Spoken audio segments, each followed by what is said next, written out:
Bismillahirrahmanirrahim. Assalamualaikum warahmatullahi wabarakatuh.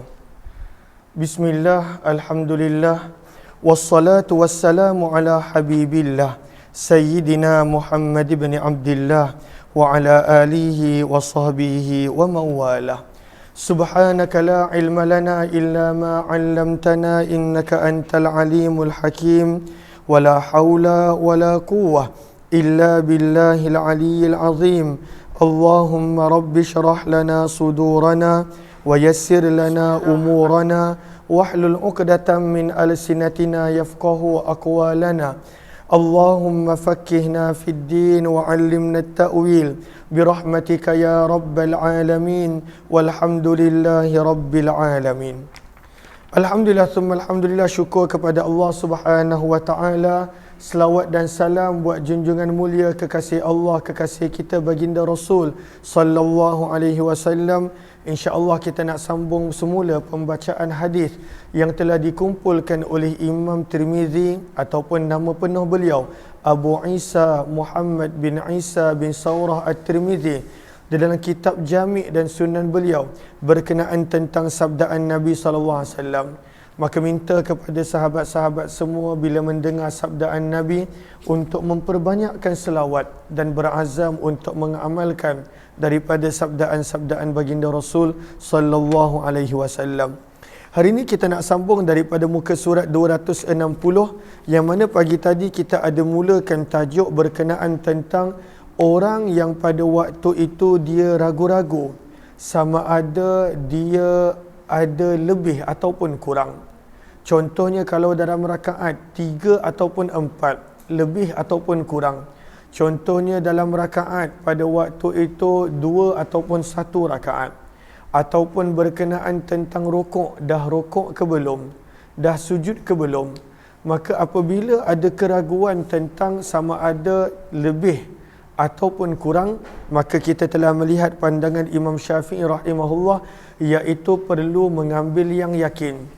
Al-yaqinu la yazulu bisyak, yang ada di dalam kaedah usul fiqh mazhab Syafi'i. Ambil yang yakin.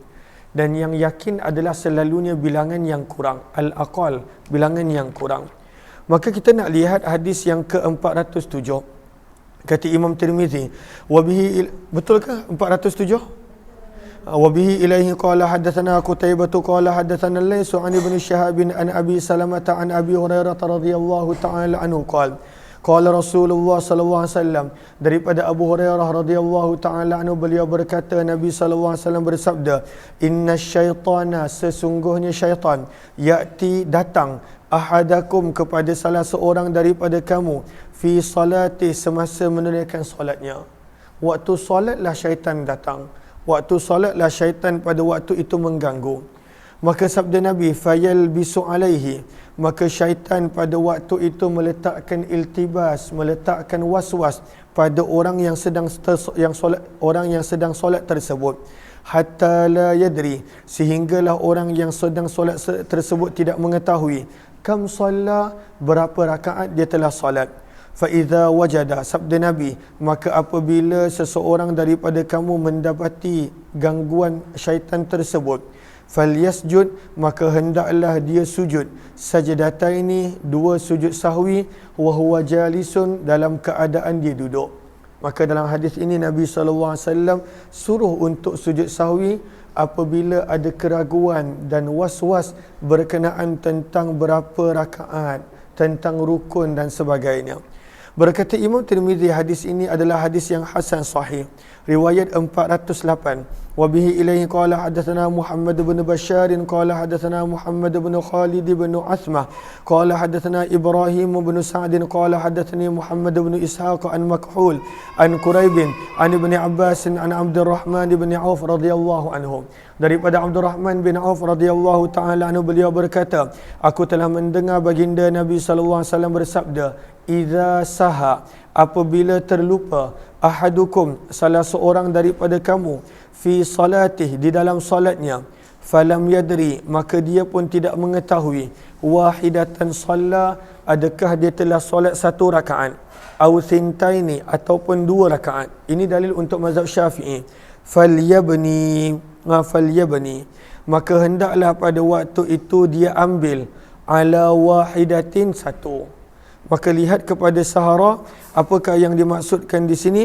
I'lam anna zahira hadzal hadits yadullu ala annahu yabni ma yastayaqan, bahawa seseorang itu dia perlu ambil yang yakin, dan mengambil yang yakin bila ragu-ragu, maka itu adalah pandangan Imam Syafi'i rahimahullahu taala.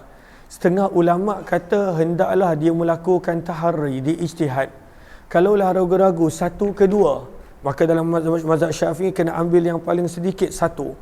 Tapi dalam mazhab Imam Abu Hanifah, dia perlu untuk taharri, dia perlu untuk ijtihad satu ke dua. Maka pada waktu itu dia perlu ijtihad. Kalaulah ijtihad dia lebih kata dua, maka dua. Tapi dalam mazhab Syafi'i bila ragu-ragu, kena ambil yang al-aqal, kena ambil yang paling sedikit. Okey, gariskan sahara yang satu baris tersebut. Okey. Kemudian ada sebahagian pandangan mengatakan pandangan yang ketiga, maka pada waktu itu dia perlu untuk ulang balik solat dia. Kalaulah ragu-ragu, maka pada waktu itu perlu untuk ulang balik solat. Maka ada tiga pandangan.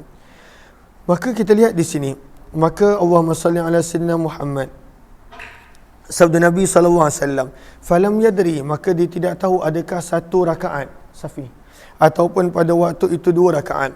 Falyabni, maka hendaklah dia ambil ala wahidah, yang satu, dalam kurungan yang yakin, ambil bilangan yang yakin.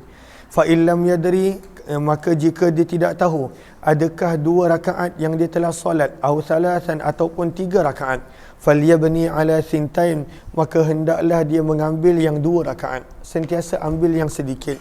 Ini dalil untuk mazhab Syafi'i. Fa illam yadri, maka jika dia tidak tahu adakah dia telah solat tiga rakaat ataupun empat, falyabni ala thalath, maka hendaklah dia mengambil tiga rakaat. Wal yasjud, dan hendaklah dia melakukan dua sujud sahwi qabla an yusallim, sebelum memberi salam. Maka dalil ini adalah untuk mazhab Syafi'i. Berkata Imam Tirmizi, hadis ini adalah hadis yang hasan sahih, dan sungguh telah diriwayatkan hadis ini daripada Abdul Rahman bin Auf radhiyallahu anhu lebih daripada satu sanad. Rawahu Zuhri, Zuhri telah meriwayatkannya daripada Ubaidillah bin Abdullah bin Utbah, daripada Abdullah bin Abbas, daripada Abdul Rahman bin Auf, daripada Nabi sallallahu alaihi wasallam. Maka ini kita telah lihat, kalaulah was-was, maka sentiasa ambil yang paling sedikit. Bab yang ke-176 masih lagi menceritakan tentang sujud sahwi Nabi sallallahu alaihi wasallam. Kita dah belajar tadi berapa kali Nabi sallallahu alaihi wasallam pernah melakukan sujud sahwi. Berapa kali? 4 kali. Ingat lagi tak 4 yang mana? Maka nanti boleh cek 4 ketika mana bangun rakaat yang kelima, ketika mana Nabi sallallahu alaihi wasallam terlupa nak duduk tahiyat awal, yang ketiga ketika mana selepas 2 rakaat Nabi bagi salam, dan yang ketiga sewaktu Nabi meninggalkan bacaan Al-Quran, bacaan pada qiyam, pada berdiri. Maka riwayat sebab yang ke-176 menceritakan tentang kisah yang mana Nabi pernah memberi salam selepas daripada 2 rakaat. Solat tu solat 4, maka Nabi bagi salam selepas daripada 2. Ini bab dia. Maka kata Imam Tirmizi, babu ma jaa, bab pada hadis dan riwayat yang telah datang berkenaan tentang seseorang yusallim, memberi salam fir raka'ataini, selepas daripada 2 rakaat, sama ada zuhur ataupun asar, bahkan isyak sekalipun. Solat yang 4 lepas 2 rakaat bagi salam, maka apa yang patut berlaku? Maka ini berlaku pada Nabi SAW. Dalam perbahasan ini Nabi SAW bercakap selepas daripada memberi salam. Maka di sini menjadi dalil untuk Imam Syafi'i rahimahullah bahawa orang yang bercakap dalam keadaan dia lupa yang dia sedang solat, maka pada waktu itu solatnya tidak batal. Namun Imam Abu Hanifah berkata pada waktu itu orang yang bercakap walaupun dia terlupa, batal solat dia. Maka boleh gariskan Arafah baris yang pertama. Ikhtalafu, berbeza pendapat berkenaan tentang berkata-kata dalam solat. Qala Abu Hanifah, jumpa ke tidak? Imam Abu Hanifah berkata innahu mufsid, bercakap-cakap dalam solat walaupun tak sengaja membatalkan solat. Kaifama kana amidan aw nasiya, au jahila, sama ada dia tahu, dia tak tahu ataupun dia terlupa bercakap, maka pada waktu itu membatalkan solat. Sementara Imam Syafi'i mengambil hadis yang bakal kita baca nanti sebagai dalil. Kata Imam Syafi'i, la tufsid, berkata-kata tidak membatalkan solat, in kana nasiyan, kalaulah pada waktu itu dia lupa, seperti mana yang berlaku kepada Nabi SAW dan Dzul-Yadain yang bakal kita baca. Hadis ini terlalu banyak khilaf di antara Imam Syafi'i dan Imam Abu Hanifah. Namun kita tak akan pergi detail pada perkara tersebut kerana ianya adalah perbincangan fiqh. Kata Imam Tirmizi pada riwayat 409, wa bihi ilaihi qala hadatsana al-Ansari wa qala hadatsana Ma'nun qala hadatsana Malik an Ayyub bin Abi Tamimah wa huwa Sakhtiyani wa an Muhammad bin Sirin an Abi Hurairah radhiyallahu anhu. Daripada Abu Hurairah radhiyallahu taala anhu, anna an-nabiy sallallahu alaihi wasallam, sesungguhnya baginda Nabi sallallahu alaihi wasallam, insarafa maksudnya telah selesai.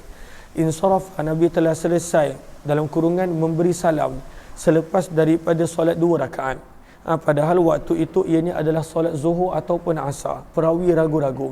Faqala lahu, maka berkata kepada Nabi SAW seorang sahabat yang bernama Dzul-Yadain. Dia bertanya kepada Nabi SAW dan dia bercakap. Bila Nabi bagi salam, dia bercakap. Padahal Nabi lupa. Maka pada waktu itu Dzul-Yadain berkata, "Aqusiratus salatu, adakah solat telah dipendekkan wahai Rasulullah? Am nasita, ataupun adakah engkau lupa wahai utusan Allah?" Sebab solat 4 rakaat, lepas 2 rakaat Nabi bagi salam. Maka sahabat yang lain pada waktu itu diam. Maka pada waktu itu Dzul-Yadain bertanya, "Adakah engkau lupa ataupun pada waktu itu engkau telah memendekkan solat wahai Rasulullah sallallahu alaihi wasallam?" Maka pada waktu itu Allahumma salli ala Sayyidina Muhammad, Nabi SAW bersabda kepada para sahabat, "Asadaqa Dzul-Yadain, adakah Dzul-Yadain berkata benar bahawa aku hanya solat 2 rakaat?" Faqala an-nas, maka para sahabat menjawab, "Na'am, bahkan wahai utusan Allah." Maka Nabi SAW, tadi Nabi dah solat 2, Nabi SAW terus berdiri, fasallat natain, Nabi tambah lagi 2 rakaat, thumma sallama, kemudian Nabi memberi salam, thumma kabbara, setelah memberi salam Nabi SAW angkat takbir, lalu Nabi SAW sujud seperti sujud baginda semasa solat, iaitu sujud sahwi, au atwal, ataupun lebih daripada itu. Thumma kabbara, kemudian Nabi bertakbir bangun daripada sujud, farafa'a, thumma sajada, kemudian Nabi SAW sujud kali kedua, misla sujudihi, seperti sujud yang pertama, au atwal, ataupun lebih panjang.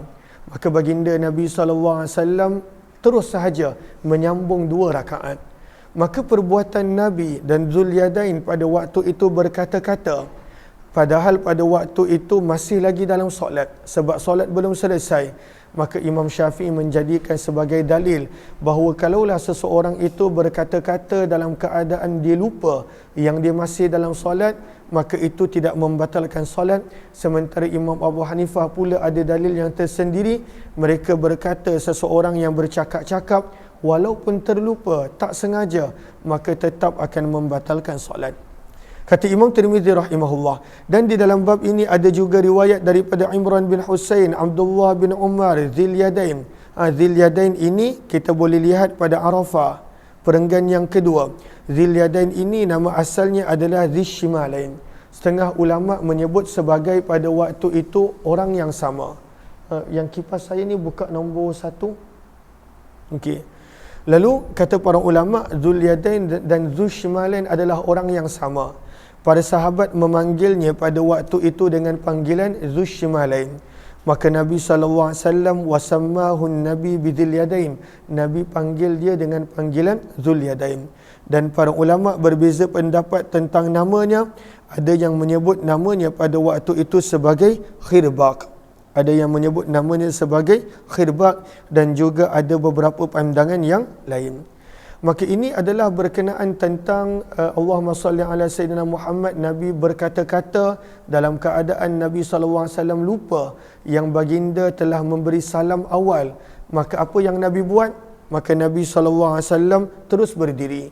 Maka sama juga kita, kalaulah kita terlupa berapa dan kita memberi salam awal kerana kita sangka solat dah selesai, walhal hanya 2 ataupun 3 rakaat padahal sepatutnya 4, maka hanya perlu lengkapkan rakaat yang berbaki dan pada waktu itu tidak perlu untuk solat balik daripada awal.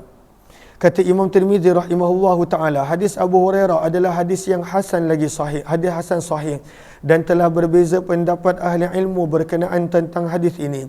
Faqala ba'du ahli al-Kufah, maka berkata sebahagian daripada ulama-ulama Kufah daripada kalangan mazhab Imam Abu Hanifah, idza takallama, apabila seseorang itu berkata-kata sewaktu solat, sama ada dia lupa ataupun jahil tidak tahu ataupun apapun keadaan dia, maka sesungguhnya dia perlu untuk mengulang balik solat dia.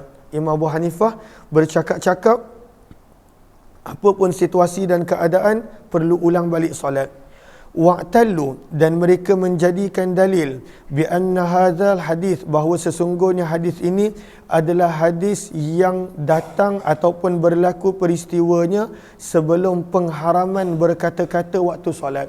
Memanglah tak ada masalah Nabi bercakap, sebab pada waktu itu tidak diharamkan bercakap sewaktu solat. Memanglah pada waktu itu Zulyadin bercakap-cakap, sebab pada waktu itu belum lagi diharamkan bercakap-cakap sebelum solat. Kata Imam Tirmizi, adapun Imam Syafi'i melihat bahawa hadis ini adalah hadis yang sahih, faqala bihi, maka Imam Syafi'i menjadikan hadis ini sebagai dalil. Waqala, dan beliau berkata, iaitu Imam Syafi'i, hadis ini adalah hadis yang paling sahih yang diriwayatkan daripada Nabi SAW, berbanding hadis yang mana seseorang itu ketika mana berpuasa lalu makan dalam keadaan lupa, maka dia tidak perlu qada. Dan pada waktu itu dalam hadis tersebut Nabi bersabda, orang yang makan dalam keadaan lupa ketika mana puasa, maka ianya adalah rezeki yang dikurniakan oleh Allah Subhanahu wa taala. Maka Imam Syafi'i mengatakan tidak, hadis ini adalah hadis yang sahih, hadis yang pada waktu itu boleh dijadikan dalil bahawa orang yang lupa, maka pada waktu itu kata-katanya dalam solat tidak membatalkan solat. Qala Syafi'i, berkata lagi Imam Syafi'i, wa farraqu, dan mereka pada waktu itu membezakan di antara orang yang sengaja dan lupa ketika mana dalam isu sedang berpuasa lalu makan. Lalu Imam Syafi'i kata, Imam Abu Hanifah dan mazhab Imam Abu Hanifah dalam isu berkenaan tentang makan waktu berpuasa, mereka bezakan. Kalaulah makan dengan sengaja batal puasa, kalaulah makan dengan lupa tak batal puasa. Kerana pada waktu itu mereka jadikan hadis Abu Hurairah sebagai dalil. Maka kenapa di sini pada waktu itu tak dibuat perkara yang sama? Orang yang bercakap-cakap dengan sengaja batal solat, orang yang bercakap dengan tak sengaja tak batal solat. Sepatutnya kena begitu. Namun Imam Abu Hanifah kata, walaupun dengan tak sengaja ataupun lupa, tetap solat batal dan perlu ulang balik solat.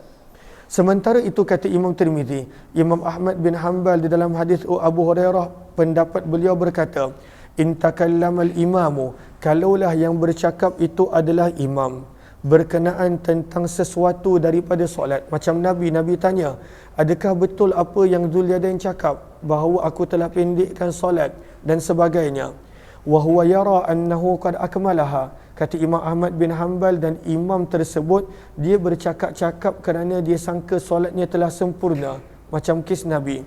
Summa alima, kemudian imam tersebut mengetahui yang solat dia belum sempurna, tak ada masalah. Yutimmu solatuh, boleh untuk menyempurnakan solatnya. Maka Imam Tirmizi berpandangan ini adalah untuk imam sahaja. Hadis yang kita baca tadi adalah untuk imam sahaja.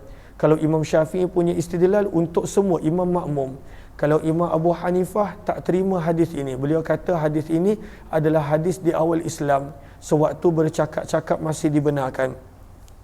Sementara Imam Ahmad membezakan di antara imam dan makmum. Sebab itu kata Imam Ahmad bin Hanbal, wa man takallama, dan sesiapa yang berkata-kata di belakang imam, iaitu makmum, dalam keadaan dia tahu bahawa solat dia masih berbaki, fa'alaihi, maka hendaklah an yastaqbilaha, dia solat balik. maka hadis ini Imam Ahmad bin Hanbal jadikan untuk imam sahaja. Wahtajja, dan Imam Ahmad bin Hanbal menjadikan dalil bahawa solat fardu pada zaman Nabi SAW ada kemungkinan untuk ditambah ataupun dikurangkan sebab wahyu masih turun. Maka ada pun bercakapnya Zulyadain kerana dia yakin bahawa solat telah selesai. Sebab itu dia tanya Nabi, aku siratis solah, adakah solat telah selesai wahai Rasulullah? Ataupun engkau terlupa? Sebab dia sangka solat dah habis. Maka sebab itu Zulyadain tidak boleh dijadikan dalil, kata Imam Ahmad bin Hanbal. Walaysa hakadzal yaum, adapun pada zaman kita solat dah tak berubah. Kalau 4 rakaat hanya 4 rakaat.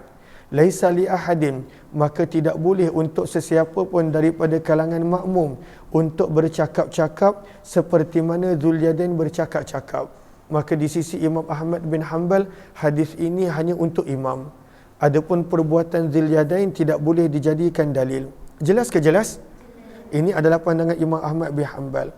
Lalu kita nampak kadang-kadang satu hadis tetapi cara para ulama mengambil dalil, mengeluarkan masalah daripada hadis tersebut adalah sangat luar biasa.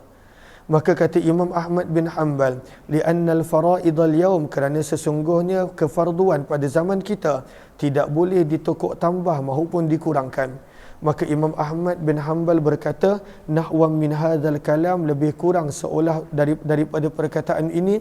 Sementara Ishaq bin Rahwayh pada waktu itu memilih sama pandangan dengan Imam Ahmad bin Hanbal dalam isu ini. Maka daripada satu hadis, Imam Syafi'i pandang berbeza, Imam Ahmad bin Hanbal melihat daripada sudut yang lain, dan Imam Ahmad bin Hanbal pandang daripada sudut yang berbeza. Bab yang ke-177, Imam Tirmizi membawakan tajuk berkenaan tentang solat menggunakan selipar ataupun kasut. Bab maja'a, bab pada hadis dan riwayat yang telah datang berkenaan tentang as-salati fin ni'al, solat menggunakan kasut. Maka kita boleh lihat kepada Arafah pada baris yang keempat. Pada baris yang keempat, maka kalaulah kasut itu bersih, maka tak ada masalah. Wuduk menggunakan kasut, itu kita dah bincangkan tak boleh. Wuduk menggunakan kasut. Ataupun pada waktu itu wuduk menggunakan stokin, maka ada syarat-syarat dia untuk stokin yang bagaimana ataupun keadaan kasut yang bagaimana. Tapi solat menggunakan kasut tak ada masalah, asalkan kasut itu bersih. Asalkan kasut itu bersih, maka tak ada masalah solat menggunakan kasut ataupun selipar. Lagi-lagi kalaulah seseorang itu dia sakit dan dia tak boleh sentuh lantai yang sejuk dan sebagainya. Imam Tirmizi membawakan hadis riwayat 410. Wa bi ilai qala hadatsana Ali bin Hujr qala hadatsana Ismail bin Ibrahim an Sa'id bin Yazid Abi Maslamah qala, kata Yazid bin Abi Maslamah kata Sa'id bin Yazid rahimahullah, qultu li Anas, aku telah berkata kepada Anas bin Malik radhiyallahu anhu, akana Rasulullah sallallahu alaihi wasallam yusalli fi na'lih, adakah pernah Nabi sallallahu alaihi wasallam solat di dalam capal baginda, dalam selipar baginda? Maka kata Anas bin Malik, na'am, Nabi pernah melakukannya. Kata Imam Tirmizi, di dalam bab ini ada juga riwayat daripada Abdullah bin Mas'ud, Abdullah bin Abi Habibah, Abdullah bin Amr ibn Al-As, Amr bin Huwairi, Shaddad bin Aus Al-Thaqafi, Abu Hurairah, Atha, yang merupakan salah seorang daripada sahabat daripada kalangan Bani Syaibah radhiyallahu anhum. Ada banyak lagi riwayat yang menceritakan Nabi pernah solat di dalam menggunakan selipar dan juga kasut. Berkata Imam Tirmizi, hadis Anas adalah hadis yang hasan sahih dan beramal pada hadis ini adalah di sisi ahli ilmu. Maka walaupun boleh solat menggunakan kasut, cuma pada waktu itu kita kena meraihkan kebiasaan setempat. Maka janganlah pada waktu itu bawa kasut dalam masjid, kerana masyarakat kita mereka tidak biasa dengan perkara tersebut. Maka kalaulah sejuk dan sebagainya, maka pada waktu itu pakailah stokin. Itu masyarakat kita faham. Al-adah muhakkamah, dalam mengamalkan sesuatu, kebiasaan masyarakat setempat perlu untuk diambil kira. Maka kalaulah kita nak solat menggunakan selipar, maka boleh solat dekat rumah. Pada waktu itu tidak ada orang yang akan mempersoal dan mempertikaikan serta sebagainya. Bab yang ke-178 berkenaan tentang doa kunut sewaktu solat fajar. Maka kita boleh lihat kepada Qawata, kita boleh lihat kepada Arafah. lihat kepada Arafah pada aqsamul kunuti thalathah. Jumpa tak? Okey. Maka kata para ulama, Imam Syafi'i punya pandangan, innal kunuta fi salatil fajri fi sanati kulliha. Dalam mazhab Syafi'i, doa kunut adalah pada waktu solat fardu subuh sepanjang tahun. Dan tidak ada kunut dalam solat witir dalam mazhab Syafi'i kecuali hanya pada separuh akhir daripada Ramadan baru ada doa kunut untuk solat witir. Sementara itu, wa madhhabuna, iaitu mazhab Imam Abu Hanifah. Imam Abu Hanifah punya pandangan bahawa annal kunuta fis sanati kulliha fil witr. Kunut yang ada sepanjang tahun hanyalah kunut dalam solat witir. Itu sahaja yang ada. Adapun dalam solat subuh, maka tidak ada kunut kecuali kalaulah kunut nazilah, kunut mendoakan untuk orang-orang yang penzalim dan penganiaya. Maka pada waktu itu dalam mazhab Imam Abu Hanifah, kunut hanya ada pada solat sunat witir sahaja. Tidak ada kunut sewaktu solat fardu subuh. Maka Imam Tirmizi membawakan tajuk babu majaa, bab pada hadis dan riwayat yang telah datang berkenaan tentang kunut sewaktu solat fardu subuh. Kunut sewaktu solat fardu subuh. Riwayat yang ke-411 kata Imam Tirmizi, wa bihi ilaihi qala hadatsana Qutaibah wa Muhammad ibn al-Muthanna qala hadatsana Muhammad ibn Ja'far an Syu'bah an Amr ibn Murrah an ibni Abi Layla an al-Bara' ibn Azib radhiyallahu anhu, daripada sahabat Nabi Bara' bin Azib radhiyallahu taala anhu, sesungguhnya baginda Nabi sallallahu alaihi wasallam kana yaqunutu, baginda Nabi sallallahu alaihi wasallam berterusan kunut fi salati subuh, pada solat fardu subuh, wal maghrib, dan solat fardu maghrib. Maka dalam hadis ini menunjukkan ada dua waktu yang Nabi membaca kunut, pada waktu subuh dan juga pada waktu maghrib. Yang pada waktu subuh menjadi dalil untuk mazhab Syafi'i. Sementara kunut pada waktu maghrib, maka para ulama memberikan jawapan yang ianya adalah mansuh. Sebab itu lihat kepada Halaya, qultu mansukhun fil maghribi ijma'an. Adapun kunut pada solat fardu maghrib, para ulama semuanya sepakat daripada zaman sahabat ianya adalah mansukh, tidak lagi diamalkan. Ada juga mengatakan kunut pada waktu maghrib bermaksud adalah kunut nazilah. Maka kunut nazilah pada waktu itu tidak menjadi masalah. Tetapi kunut yang diamalkan hanyalah kunut pada solat fardu subuh oleh Imam Syafi'i rahimahullahu ta'ala dan orang yang mengikut pemahamannya. Kata Imam Tirmizi, dan di dalam bab ini ada juga riwayat daripada Ali bin Abi Talib, Anas bin Malik, Abu Hurairah, Abdullah bin Abbas, Hufaf ibni Ima bin Rahadah. Ini nama sahabat. Ini nama sahabat yang kita jarang dengar. Siapa nama beliau? Sama-sama para pelajar ikut. Saya sebenarnya sedang mengajar para pelajar ibu saya. Lalu kalaulah saya sebut pelajar, bukan tuan-tuan puan-puan yang saya maksudkan, tapi para pelajar ini. Siapa nama sahabat ini? Khufaf bin Ima bin Rahadah Al-Ghifari. Khufaf bin Ima bin Rahadah Al-Ghifari. Lihat kepada qawata, bariskan. Dia sahabat, ayah dia pun sahabat. Khufaf ni sahabat. Ayah dia yang bernama Ima pun adalah sahabat Nabi SAW. Cuma kita jarang dengar nama beliau. Berkata Imam Tirmizi, hadis Bara' adalah hadis yang hasan sahih dan telah berbeza pendapat ahli ilmu berkenaan tentang kunut pada solat fardu subuh. Fara'a, maka berpandangan sebahagian daripada ahli ilmu daripada kalangan sahabat Nabi dan selain daripada mereka bahawa adanya bacaan kunut pada solat fardu subuh. Wa huwa qaulu Syafi'i, dan inilah pandangan Imam Asy-Syafi'i rahimahullahu ta'ala. Sementara Imam Ahmad bin Hanbal, Ishaq bin Rahwi berkata tidak ada kunut pada waktu subuh kecuali kunut nazilah. Kunut nazilah maksudnya sesuatu peristiwa yang berlaku. Maka boleh melakukan kunut bila ada sesuatu peristiwa yang berlaku. Lagi-lagi peristiwa itu menimpa kepada umat Islam, maka boleh buat kunut nazilah. Maka kata Imam Ahmad bin Hanbal, waktu subuh tak ada doa kunut kecuali kunut nazilah. Fa idza nazalat nazilatun, maka ketika mana ditimpa sesuatu ujian terhadap umat Islam, maka imam hendaklah berdoa untuk kebaikan umat Islam dan tentera-tentera Islam.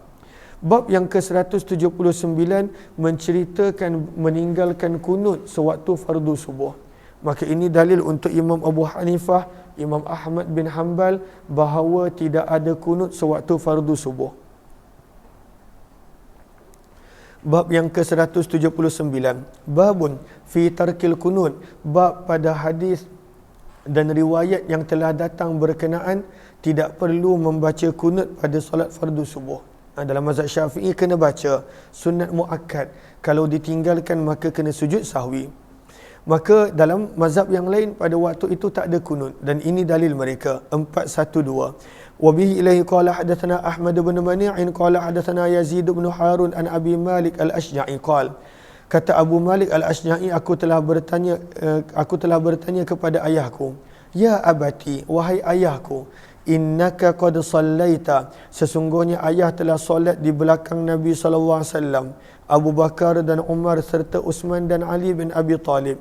Hahuna, di sini iaitu di Kufah, lebih daripada 50 tahun ayah pernah solat belakang Nabi sampailah Khalifah Sayyidina Ali lebih kurang 50 tahun. Maka bertanyalah anak ini, akanu yakunutun, adakah mereka semua ini pernah berdoa kunut? Dalam kurungan iaitu ketika solat fardu subuh. Qal, maka berkata Abu Malik al-Ashja'i, ai bunayya, wahai anak kesayanganku, muhdath, ianya adalah sesuatu yang pada waktu itu direka-reka dan baru. Maka ini menjadi dalil untuk Imam Abu Hanifah, Imam Ahmad bin Hanbal, di mana mereka pada waktu itu memberi jawapan bahawa tidak ada kunut pada zaman Nabi, Abu Bakar, Umar, Uthman dan Ali. Namun Imam Syafi'i pada waktu itu ada dalilnya yang tersendiri yang tadi kita telah baca. Maka berkata Imam Tirmizi, begitu juga hadis ini telah diriwayatkan oleh Salih bin Abdullah oleh Abu Awanah daripada Abu Malik al-Ashja'i dengan sanad yang lebih kurang sama, dengan makna hadis yang lebih kurang sama. Berkata Imam Tirmizi, hadis ini adalah hadis hasan sahih dan telah beramal di atas hadis ini di sisi kebanyakan ahli ilmu. Berkata Sufyan Ats-Tsauri, in qanata, jika seseorang itu melakukan kunut pada solat fardu subuh, maka ianya adalah baik sebab ada dalil dan hadis. Wa illam yaqnut, kalaulah seseorang itu meninggalkan kunut, maka ianya pun adalah baik. Maka Sufyan Ats-Tsauri berpandangan kedua-dua boleh. Orang tu nak baca kunut pun boleh, tak baca kunut pun tidak mengapa.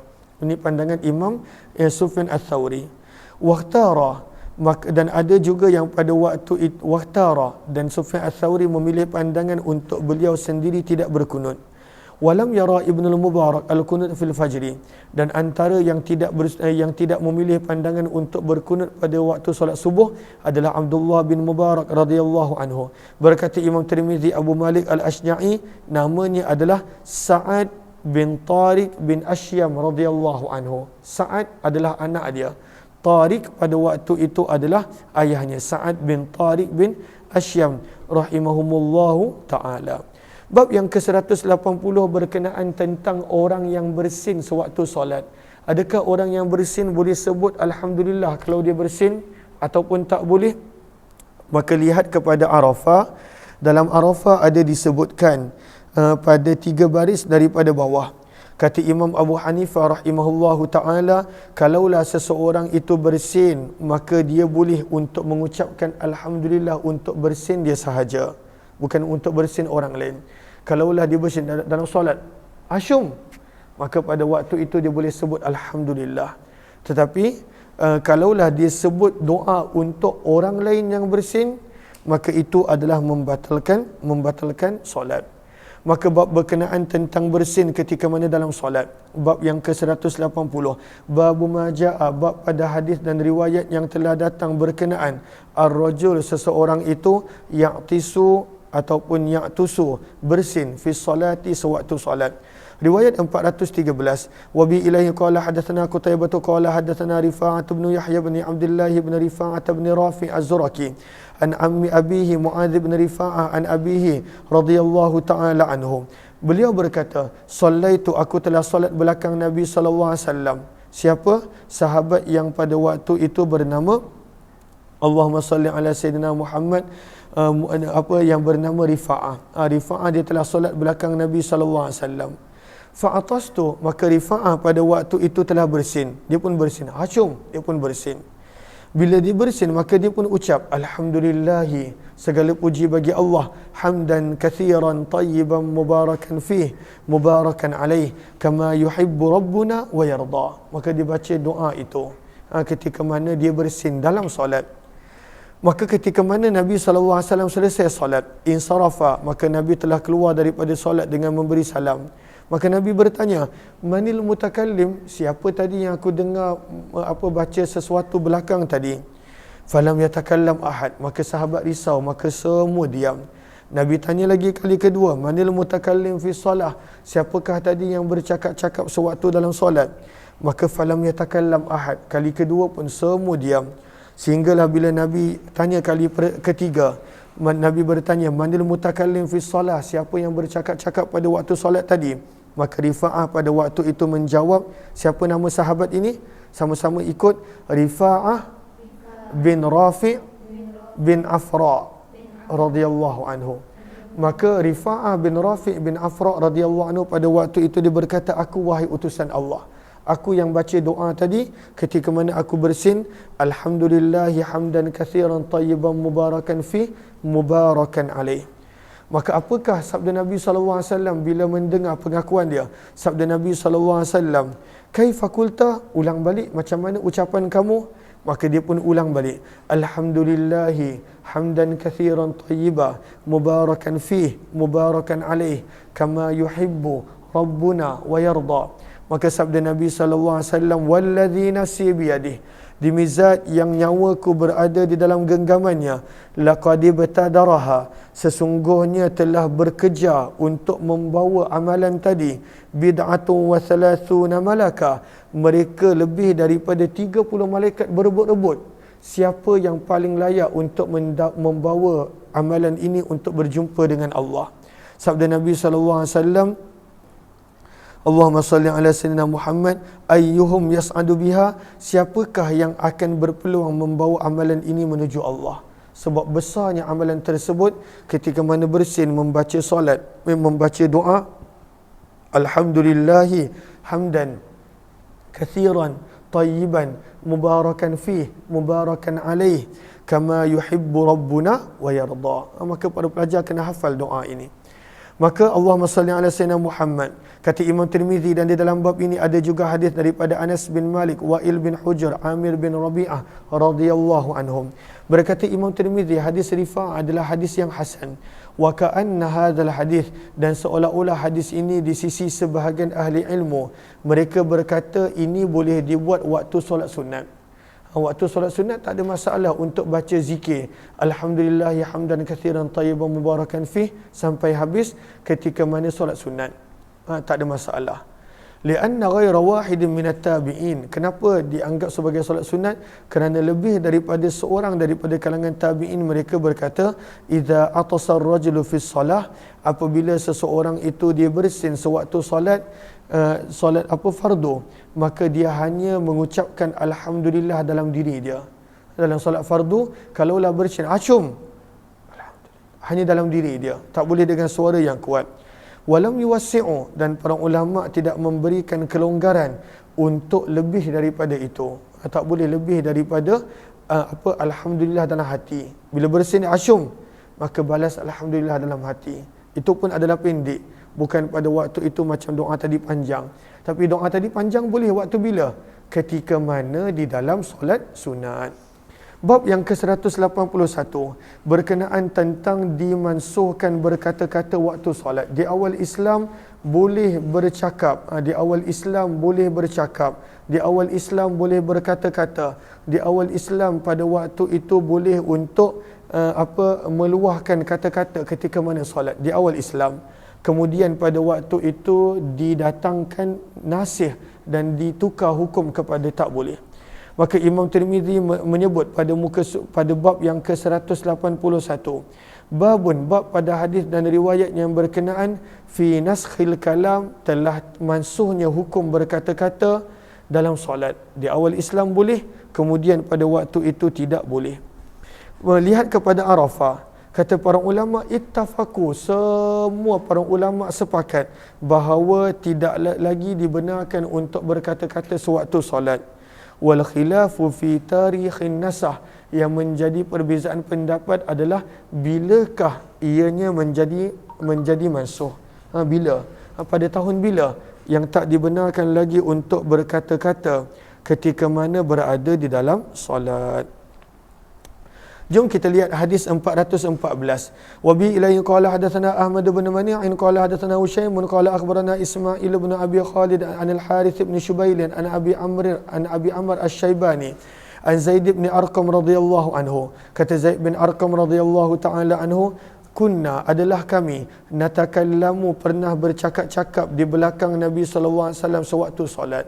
Kata Zaid bin Arqam radhiyallahu anhu, yukallimu rajulu, seseorang daripada kami akan berkata-kata, minna daripada kami, sahibahu, kepada teman yang berada di sebelahnya. Maka tengah solat ni, di awal Islam dia pun bercakap, kau pergi mana tadi? Daripada mana? Lepas ni nak pergi mana? Maka pada waktu itu mereka bersembang antara satu sama lain, tapi tengah solat. Maka ketika mana turunnya ayat waqumu lillahi qanitin, dan berdirilah untuk Allah di hadapan Allah Subhanahu wa taala, qanitin, pada waktu itu dengan penuh ketaatan, dengan penuh kesungguhan. Maka kata Zaid bin Arqam, fa umirna, maka kami telah diperintahkan untuk diam, wa nuhina anil kalam, dan kami dilarang daripada berkata-kata. Dah tak boleh dah. Lepas turunnya ayat yang ke 238 daripada surah yang kedua Al-Baqarah, tidak lagi dibenarkan untuk berkata-kata sewaktu solat. Kata Imam Tirmizi, dalam bab ini ada juga riwayat daripada Abdullah bin Mas'ud, Muawiyah ibn al-Hakam radhiyallahu anhum. Berkata Imam Tirmizi, hadis Zaid bin Arqam adalah hadis yang hasan sahih, dan beramal pada hadis ini di sisi majoriti ahli ilmu. Mereka berkata, idza takallama ar-rajul, apabila seseorang itu bercakap dengan sengaja sewaktu solat, au nasian, ataupun pada waktu itu dia lupa, maka hendaklah dia ulang balik solat dia. Ini pendapat Imam Abu Hanifah. Cakap je dalam solat, batal solat walaupun lupa. Wa huwa qaulu Ats-Tsauri wa Ibn al-Mubarak, dan inilah juga pandangan Imam Sufyan Ats-Tsauri dan Abdullah bin Mubarak. Sementara sebahagian pula berkata, jika seseorang itu berkata-kata dalam keadaan sengaja, maka dia perlu ulang balik solat. Dan jika dia berkata-kata dalam keadaan terlupa, jahil, tak tahu, maka solatnya pada waktu itu tidak batal. Dan inilah pandangan Imam Syafi'i rahimahullahu ta'ala. Bab yang ke-182 berkenaan tentang solat sunat taubat. Berkenaan tentang solat sunat taubat. Maka kata Imam Tirmizi rahimahullah, babu ma jaa, bab pada hadis dan riwayat yang telah datang berkenaan tentang at-taubah, solat sunat taubat. Riwayat yang ke-415. Jelas ke setakat ni? Okay, Allahumma salli ala Habib. Riwayat 415. Maka kata Imam Tirmizi rahimahullahu ta'ala pada riwayat 415, saya minta maaf kalaulah ada yang rasa laju, sebab sebenarnya saya kena habiskan, dia ada ketetapan silibus untuk para pelajar madrasah ibu saya yang ada di depan ini. Maka pada waktu itu kadang-kala mungkin yang orang tak biasa, maka pada waktu itu dengar laju cara saya membaca hadis, berkongsi hadis dan sebagainya. Wabi ilaihi qala hadatsana Qutaibah qala hadatsana Abu Awanah an Uthman bin al-Mughirah an Ali bin Rabi'ah an Asma bin al-Hakam al-Fazari qala, daripada Asma bin Hakam al-Fazari beliau berkata, aku telah mendengar Sayyidina Ali bin Abi Talib karramallahu wajhah berkata, inni kuntu rajulan, sesungguhnya aku adalah seseorang, idza sami'tu min Rasulillah, apabila aku mendengar sesuatu daripada Nabi sallallahu alaihi wasallam, hadisan, sesuatu hadis, kata Sayyidina Ali, nafa'ani Allahu minhu, maka Allah kurniakan daripada hadis tersebut manfaat kepadaku, bima syaa, apa yang Allah izinkan. Wa idza haddatsani, dan apabila, maksudnya kalaulah Sayyidina Ali dapat sesuatu hadis daripada Nabi, beliau akan amal bersungguh-sungguh. Tapi bila beliau terima hadis Nabi sallallahu alaihi wasallam melalui perantaraan seorang sahabat yang lain, istahlaftuhu, maka aku akan minta disumpah dulu. Sumpah yang mana ini hadis Nabi, maka sahabat itu pun bersumpah. Maka kata Sayyidina Ali, fa idza halafa, bila sahabat tersebut bersumpah yang mengatakan ini adalah hadis Nabi sallallahu alaihi wasallam, maka saddaqtuhu, barulah aku membenarkan orang tersebut. Kata Ali bin Abi Talib, wa innahu hadatsani Abu Bakar, pernah satu ketika Sayyidina Abu Bakar meriwayatkan hadis Nabi kepadaku. Wa sadaqa Abu Bakar, dan Abu Bakar adalah seorang yang sentiasa berkata benar. Qal, maka berkata Allahumma salli ala Sayyidina Muhammad, perawi Hakam, Asma bin Hakam Al-Fazari, maka berkatalah Abu Bakar kepada Sayyidina Ali, aku telah mendengar Nabi SAW bersabda, ma min rajulin, tidaklah seseorang itu, yuznibu dzamban, melakukan dosa, thumma yakumu, kemudian dia berdiri, fayatatahhar, lalu dia berwuduk, thumma yusalli, dan kemudian dia menunaikan solat 2 rakaat. Inilah yang sebahagian memanggil sebagai solat sunat taubat. Kemudian lepas solat, yastaghfirullah, dia memohon keampunan Allah. Sabda Nabi SAW, illa ghafarallahu lah, kecuali Allah pasti akan ampunkan dosa dia. Allah pasti akan ampunkan dosa orang yang bila dia nak bertaubat, maka dia mulakan dengan wuduk dulu, solat dulu, kemudian barulah meminta keampunan Allah Subhanahu wa taala. Maka ini dalil berkenaan tentang solat ketika mana nak taubat, ataupun kita biasa panggil solat sunat taubat. Kemudian Nabi membaca ayat yang ke-135 daripada surah Ali Imran, dan orang-orang yang apabila mereka melakukan dosa ataupun menganiaya diri mereka sendiri, lalu mereka ingat Allah Subhanahu wa taala, maka pada waktu itu Allah ampunkan mereka. Zakarullaha fastaghfaru li dzunubihim. Sampai akhir ayat Nabi baca. Dalam bab ini ada juga riwayat daripada Abdullah bin Mas'ud, Abu Darda, Anas bin Malik, Abu Umamah, Muaz bin Jabal, Wathilah, Abul Yasar, dan nama Abul Yasar adalah Ka'ab bin Ammar radhiyallahu taala anhum. Berkata Imam Tirmizi, hadis Ali radhiyallahu anhu adalah hadis yang hasan, dan kami tidak mengetahuinya kecuali daripada sanad ini, daripada hadis Uthman bin Mughirah, dan telah meriwayatkan daripadanya, daripada maksudnya perawi Ali bin Abi Talib, Syu'bah, dan juga lebih daripada seorang. Farafa'ahu, dan mereka semua pada waktu itu menjadikan hadis ini marfu', sama seperti hadis Abu Awanah. Apakah maksud marfu'? Iaitu sanad tersebut mereka sampaikan kepada Nabi.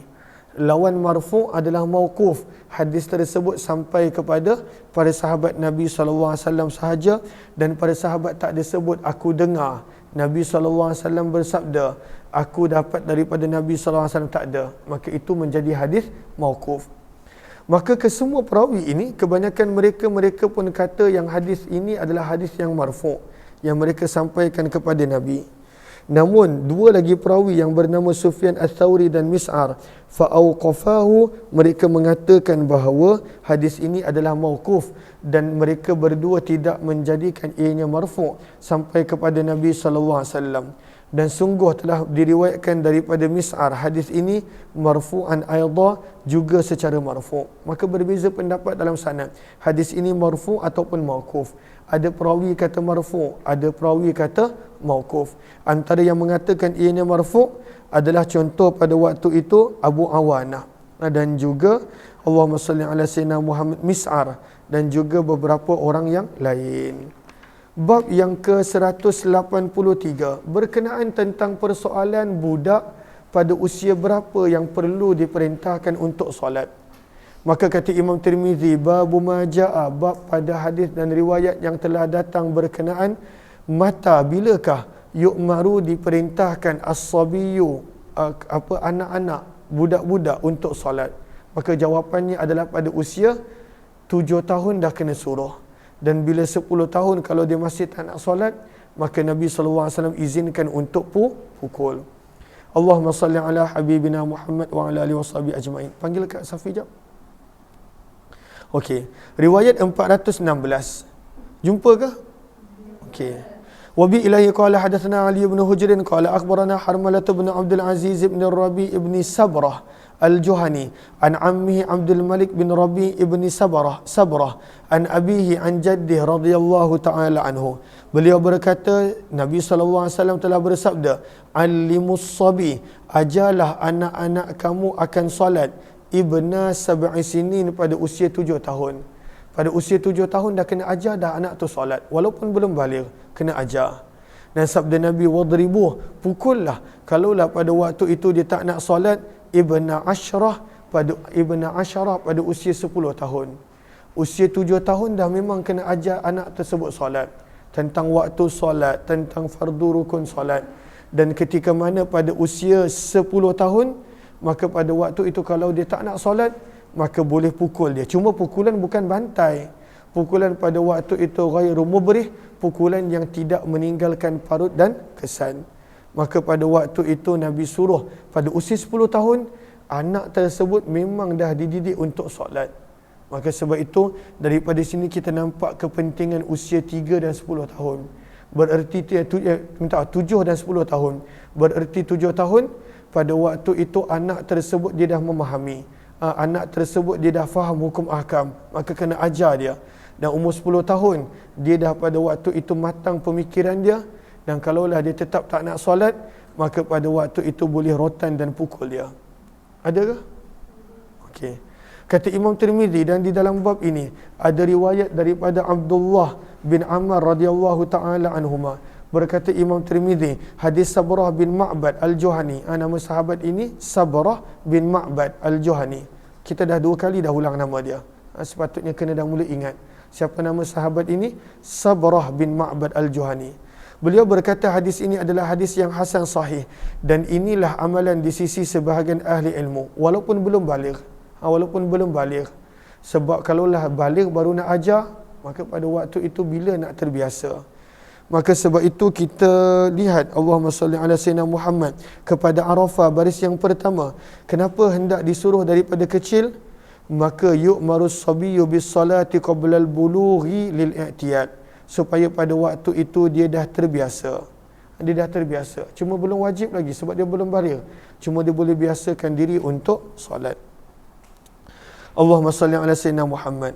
Dan inilah pandangan Imam Ahmad dan Ishaq. Waqala, dan mereka berkata, ma tarakal ghulam, mana-mana budak yang meninggalkan solat setelah usia 10 tahun walaupun belum baligh, fa innahu yu'idu, maka dia kena ulang balik. Tapi semua majoriti para ulama yang lain kata tak perlu ulang kalau dia tinggal setelah usia 10 tahun sebelum baligh, kerana dia belum baligh. Berkata Imam Tirmizi, siapakah Sabrah? Sabrah bin Ma'bad Al-Juhani, beliau juga dikenali dengan panggilan Ausajah, Ibnu Ausajah. Maka nama beliau adalah Sabrah bin Ma'bad, dan beliau juga dikenali dengan panggilan Ibnu Ausajah. Bab yang ke-184 berkenaan tentang adakah boleh bercakap-cakap ketika mana setelah selesai tasyahud. Okey. Babu ma jaa, bab pada hadis dan riwayat berkenaan tentang seseorang yuhdith, bukan bercakap-cakap, minta maaf, batal solat dia, berhadas. Babu ma jaa, bab pada hadis dan riwayat yang telah datang berkenaan tentang seseorang yuhdithu, yang datangnya hadas, batal solatnya ba'da tasyahud, selepas tasyahud, tapi belum bagi salam. Maka dalam mazhab Syafi'i, kalaulah sebelum bagi salam batal solat dia, maka batal, dia kena ulang balik. Namun pada waktu itu ada para ulama menyebut pada waktu itu tak mengapa, kerana sebahagian para ulama menyebut salam bukan rukun. Bila pada waktu itu dia dah selesai tasyahud, dah baca tasyahud, dah baca pada waktu itu bacaan ketika mana tahiyat akhir, kalaulah dia terkentut, maka solatnya pada waktu itu dah dikira sah. Dan itulah pandangan Imam Abu Hanifah rahimahullahu ta'ala. Allahumma salli ala habibina Muhammad wa ala alihi wa sahbihi ajma'in. Okey. Babu ma ja'a fir rajuli yuhdithu ba'da salah. Seseorang yang selepas tasyahud pada waktu itu batal wuduk dia, datang hadas. Riwayat 417. Wa bi ilaihi qala hadatsana Ahmad bin Muhammad qala hadatsana Ibnu Mubarak qala akhbarana Abdurrahman bin Ziyad bin An'um anna Abdurrahman bin Rafi' wa Bakr bin Sawadah akhbarahu an Abdullah bin Amr radhiyallahu anhu. Daripada Abdullah bin Amr ibnu Al-As radhiyallahu ta'ala anhu, beliau berkata, baginda Nabi sallallahu alaihi wasallam bersabda, "Idza ahdatha", apabila datangnya hadas, batalnya wuduk seseorang itu, wa qad jalasa, dalam keadaan dia telah duduk pada tahiyat akhir solat dia, sebelum sempat memberi salam, batal wuduk dia. Maka kalaulah dia dah duduk tasyahud, dah duduk tahiyat akhir, maka dalil ini untuk mazhab Imam Abu Hanifah, faqad jazat solatuh, maka solat dia telah sempurna. Solat telah sempurna. Ini dalam mazhab siapa? Mazhab Imam Abu Hanifah. Kerana dalam mazhab Imam Abu Hanifah memberi salam bukan rukun. Asalkan pada waktu itu dah tasyahud, maka kalaulah batal solat selepas selesai tasyahud, maka dia dah selesai solat dia, tak perlu ulang balik. Berkata Imam Tirmizi, hadis ini sanadnya tidaklah terlalu kuat. Wa qad tarabu, dan terlalu banyak ittirab, percanggahan pada sanadnya. Wa qad dhahaba, dan telah pergi memilih pandangan ini sebahagian ahli ilmu. Mereka berkata apabila seseorang itu telah duduk cukup kadar tasyahud, lalu datangnya hadas sebelum sempat memberi salam, faqad tammat solatuh, maka solat dia telah sempurna. Maka solatnya pada waktu itu telah sempurna. Solatnya telah sempurna. Wa qala ba'du ahli ilmi, dan ada sebahagian daripada ahli ilmu pada waktu itu berkata, idza ahdatha qabla an yatashahhuda. Lalu pandangan pertama, kalaulah dah cukup duduk tasyahud, kemudian pada waktu itu datang hadas, maka pada waktu itu solatnya sah. Ini adalah pandangan pertama, pandangan Imam Abu Hanifah. Sebahagian pandangan berkata, kalaulah pada waktu itu datangnya hadas sebelum sempat tasyahud, ataupun sebelum sempat untuk dia memberi salam, maka dia perlu ulang solat balik, a'ada solat. Dan inilah pandangan Imam Syafi'i. Dia tak buat kopi. Maka Imam Syafi'i kata, kalaulah dah duduk tasyahud ataupun belum duduk, datang dia hadas, kena ulang balik solat. Ini pandangan yang kedua, pandangan Imam Syafi'i. Bagaimana pula pandangan Imam Ahmad bin Hanbal? Imam Ahmad bin Hanbal berkata, pandangan ketiga, idza lam yatashahhad, kalaulah seseorang itu tidak tasyahud tetapi memberi salam, maka pada waktu itu mencukupi. Kerana Nabi SAW bersabda, keluar daripada solat itu adalah dengan salam, wa tahliluhat taslim. Maka Imam Ahmad bin Hanbal dia tidak melihat kepada tasyahud, dia melihat kepada salam. Dia bagi salam, maka okey, dah selesai solat. Wa tasyahud ahwan, dan tasyahud itu kedudukannya lebih ringan berbanding dengan memberi salam, kata Imam Ahmad bin Hanbal.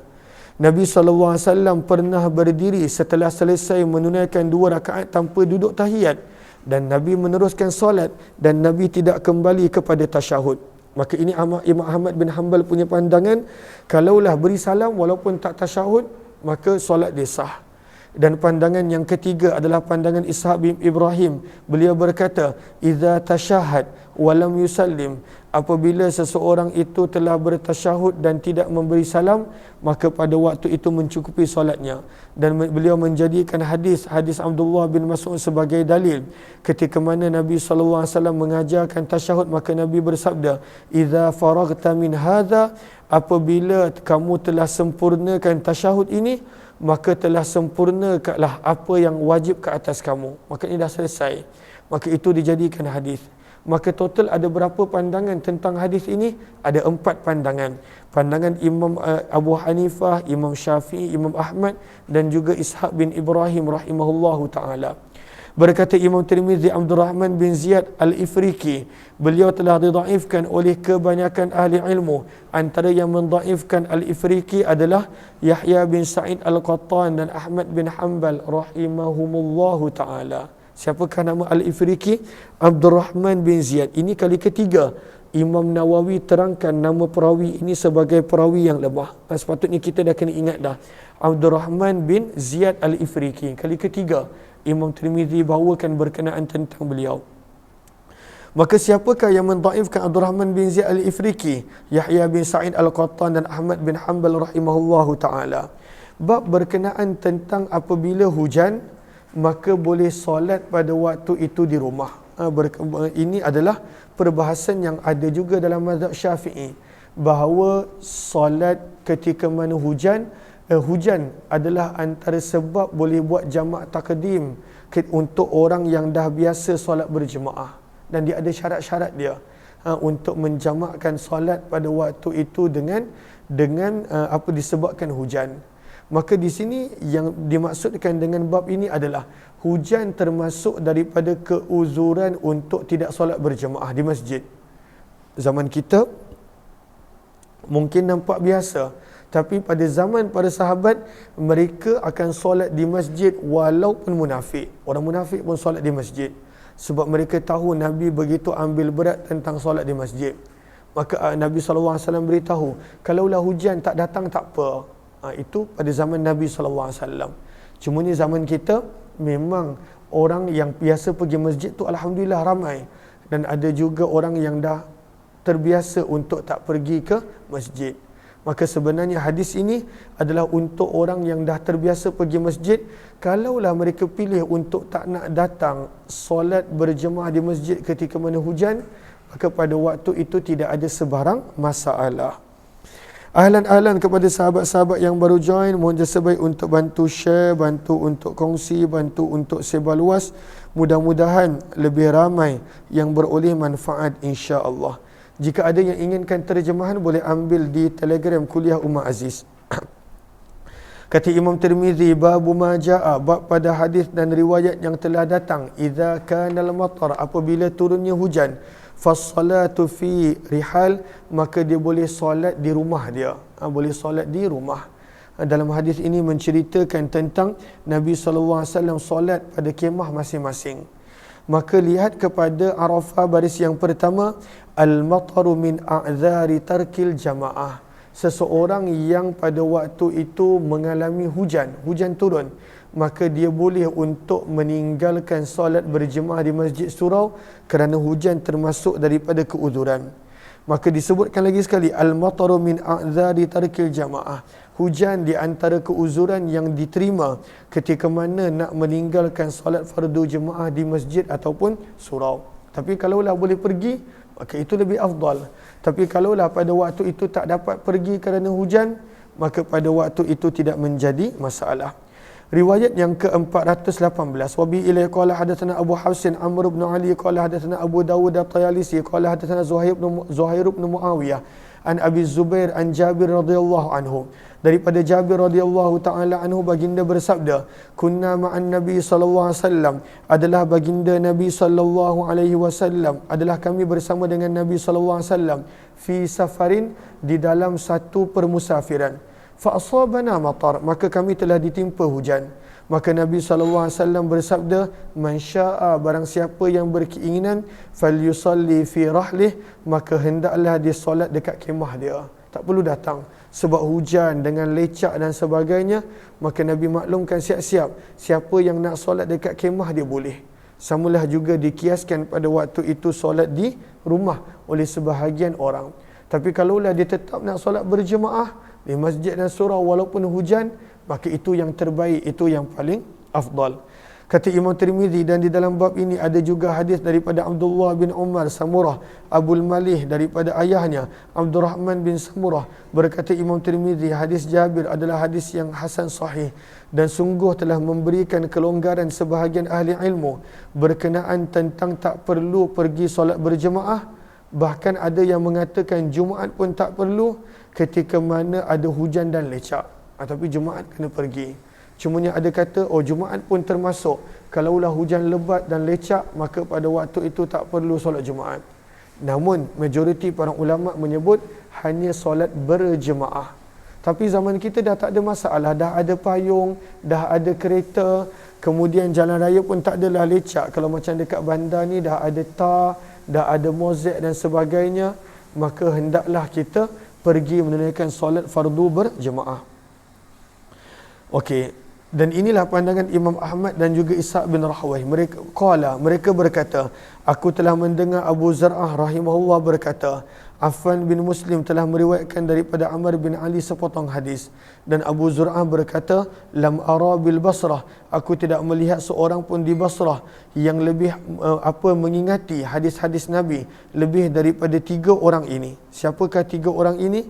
Ali ibnul Madini, yang kedua Ibnu Syadzakuni, dan yang ketiga Amr bin Ali rahimahumullahu ta'ala. Amr bin Ali.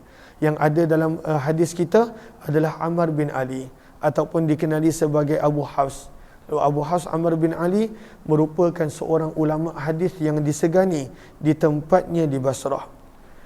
Kemudian kata Imam Tirmizi rahimahullahu ta'ala, Abul Malih, nama perawi tadi, siapakah nama penuhnya? Amir.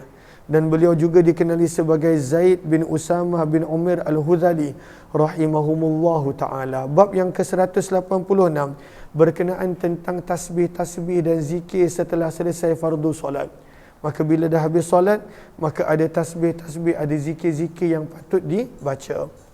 Maka riwayat 419, lalu ini berkenaan tentang zikir subhanallah, alhamdulillah, Allahu Akbar. Maka ada riwayat kata 33, 33, 34. Ada riwayat kata 10, 10 dan sebagainya. Maka terpulang pada kita nak mengambil riwayat yang mana. Riwayat 419 berkenaan tentang zikir dan tasbih selepas daripada selesai solat.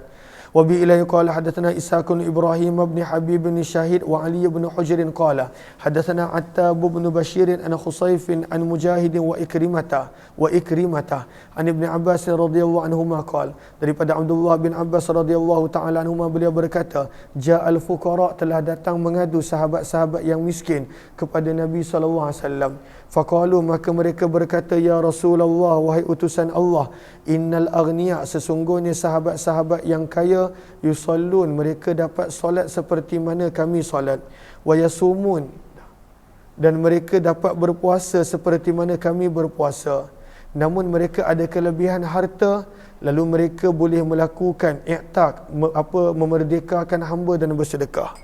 Lalu macam mana ni wahai Rasulullah? Para sahabat mengadu, para sahabat yang kaya ni amalannya lebih banyak daripada kami.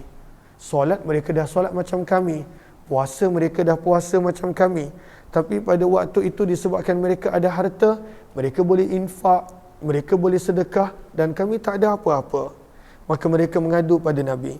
Maka Nabi SAW bersabda, aku berikan kamu satu amalan, tak ada orang yang boleh mengejar kamu daripada sudut pahala ganjaran dengan syarat orang tersebut tak buat amalan ni.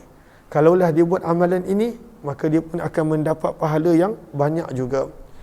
Maka sabda Nabi SAW, fa idza sallaitum, apabila kamu dah salat, faqulu, maka ucaplah kamu subhanallah 33 kali, alhamdulillah 33 marrah 30 kali, Allahu akbar 34 kali, dan la ilaha illallah sebanyak 10 kali. Maka sesungguhnya kamu tidak tahu bahawa fa innakum tadrun, maka tudrikun, maka sesungguhnya kamu pada waktu itu tidak ada orang yang boleh mengejar kamu, wala yasbikukum man ba'dakum. Okey, minta maaf. Fa innakum, sabda Nabi, maka sesungguhnya kamu akan dapat mengejar orang yang telah meninggalkan kamu daripada sudut amalan. Minta maaf. Fa innakum tudrikuna bihi man sabaqakum. Sesungguhnya orang yang telah tinggalkan kamu sebelum ini, amalan dia banyak, sedekah dan sebagainya, kamu boleh kejar mereka bila kamu jaga zikir ni istiqamah. Wala yasbikukum man ba'dakum, dan orang yang kemudian daripada kamu takkan boleh kejar kamu, tapi dengan syarat dia pun tak buat amalan yang sama. Mudah aja. Subhanallah, alhamdulillah, Allahu akbar 33, 33 dan 34, dan di hujung la ilaha illallah 10 kali. Kata Imam Tirmizi, dan di dalam bab ini ada juga hadis yang lebih kurang sama daripada Ka'ab bin Ujrah, Anas, Abdullah bin Amr, Zaid bin Thabit, Abu Darda, Abdullah bin Umar, Abu Dzar radhiyallahu taala anhum. Berkata Imam Tirmizi, hadis Abdullah bin Abbas adalah hadis yang hasan gharib, dan sungguh telah diriwayatkan daripada Nabi sallallahu alaihi wasallam di mana baginda bersabda, khaslatan, ada dua sifat, la yuhsihima rajulun muslim, tidaklah ada seseorang yang betul-betul menjaga dua amalan ini kecuali pasti masuk syurga. Maka apakah amalan tersebut? Bertasbih subhanallah 33 kali sabda Nabi, alhamdulillah 33 kali, dan Allahu akbar 34 kali. Dan kemudian ketika mana nak cukupkan 100, pada waktu itu wa yusabbihullah inda manabih, dan ketika mana nak tidur, maka pada waktu itu bertasbih 10 kali, alhamdulillah 10 kali, dan Allahu akbar 10 kali. Lepas solat 33, 33, 33. Ketika mana nak tidur 10, 10, 10. Dan ada juga riwayat yang berbeza terbalik pula. Ketika mana tidur lain, ketika mana solat lain. Maka di sini yang Imam Tirmizi pilih adalah iaitu bertasbih selepas daripada selesai solat. Maka pahalanya sangat-sangat besar. Orang yang jauh ke depan kita boleh kejar. orang yang kemudian tak boleh nak kejar kita hanya dengan istiqamah mengamalkan hadis ini setiap kali selesai solat.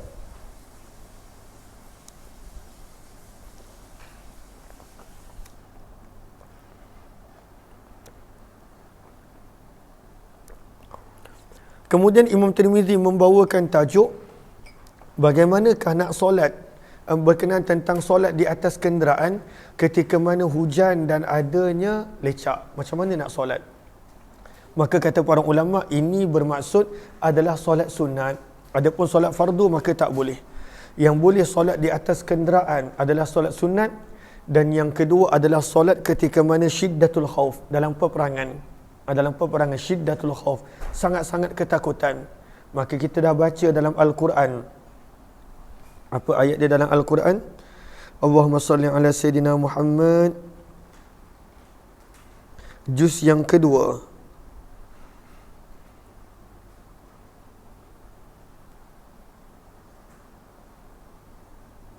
Pada ayat yang ke-239. Ayat yang ke-239 menceritakan tentang solat syiddatul khauf. Maka dia boleh solat kat mana-mana keadaan pun, gerak banyak pun tak kisah. Antaranya ketika mana perang. Maka firman Allah, fa in khiftum, maka jika kamu takut sesuatu yang berbahaya, dalam kurungan ketika mana perang. Maka firman Allah, farijalan, maka solatlah sambil berjalan kaki, au rukbana, ataupun solatlah ketika mana menunggang kenderaan. Namun ketika mana kamu dah pada waktu itu tenang, maka ingatlah Allah seperti mana apa yang Allah telah ajar kepada kamu. Maka solat fardu di atas kenderaan hanya ketika mana syiddatul khauf, ketika mana berada dalam peperangan. Maka pada waktu itu pun solat.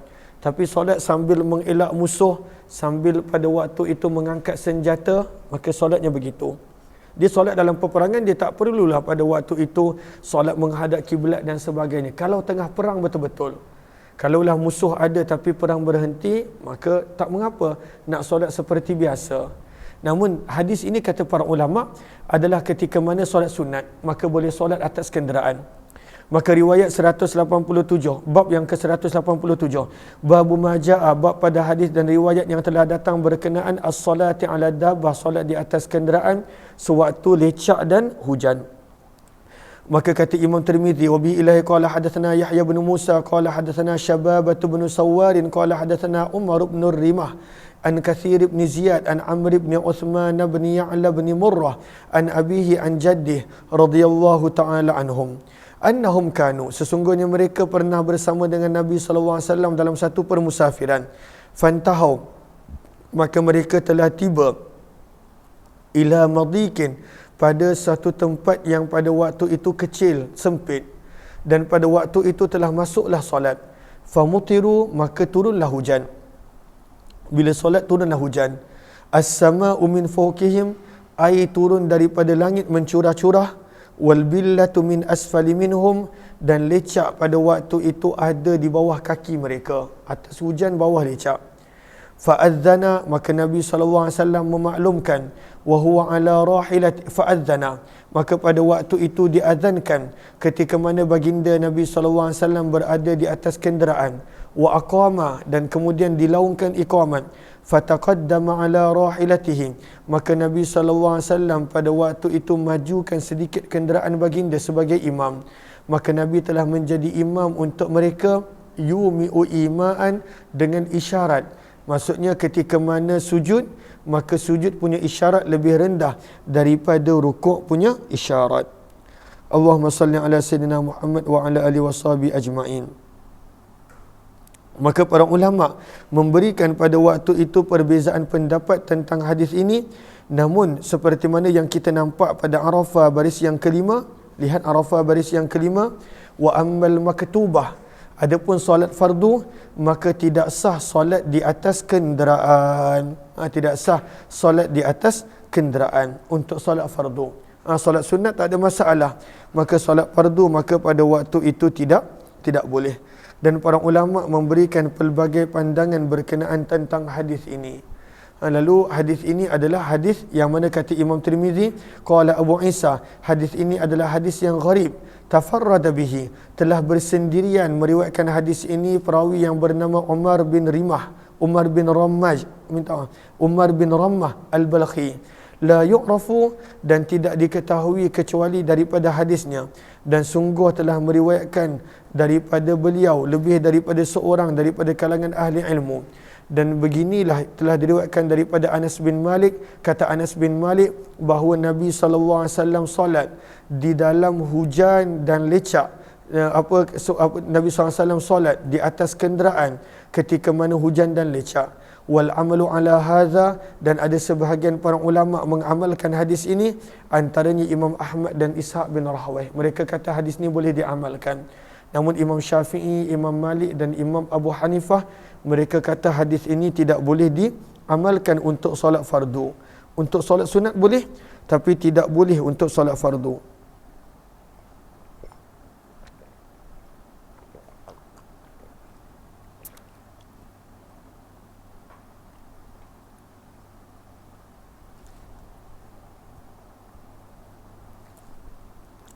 Allahumma salli ala habibina Muhammad wa ala alihi wa sahbihi ajma'in.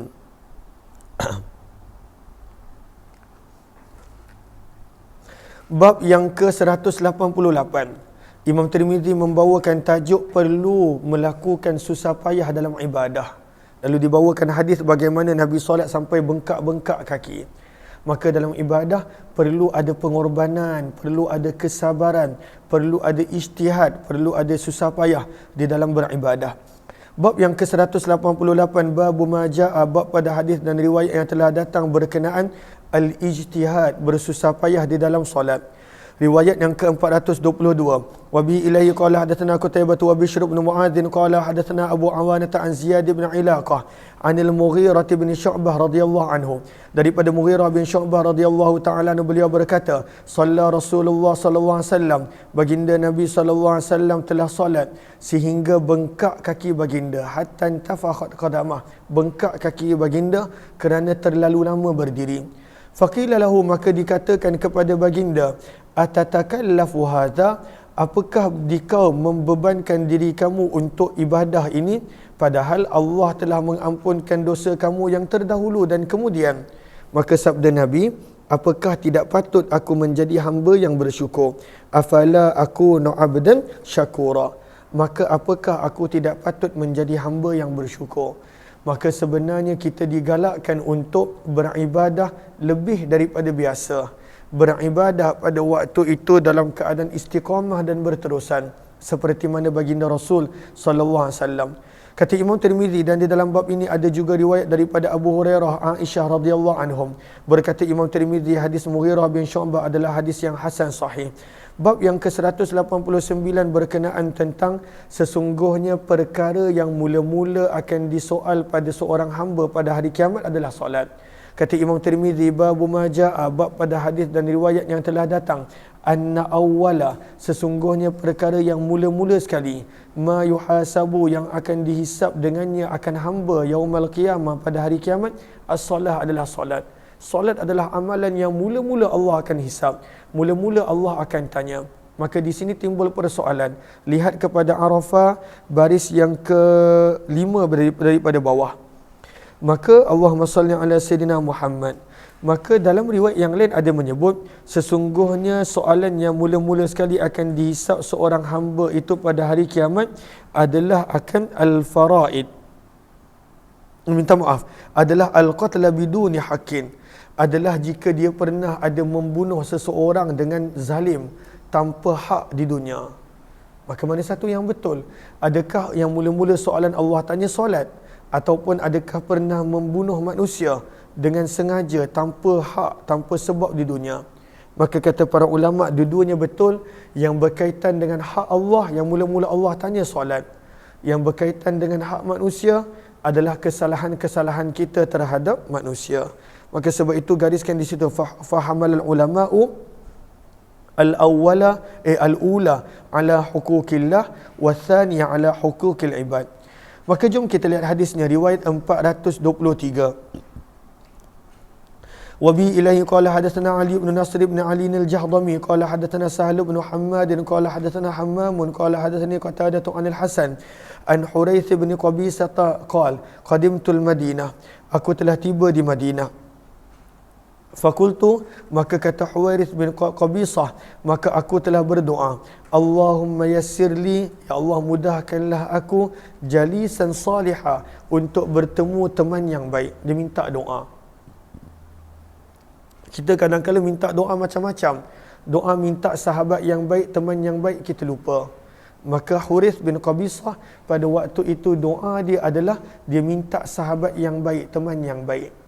Sahabat yang baik kalau ada, Masya Allah, mudah urusan kita.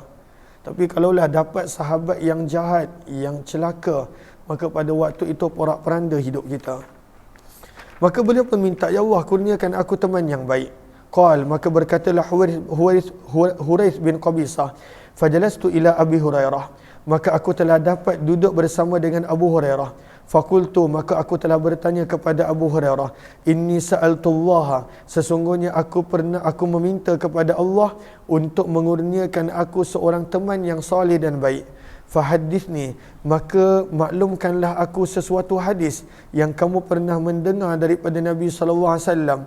La'allallaha an yanfa'ani bih, moga-moga Allah memberikan manfaat kepadaku melalui hadis tersebut, dengan hadis tersebut.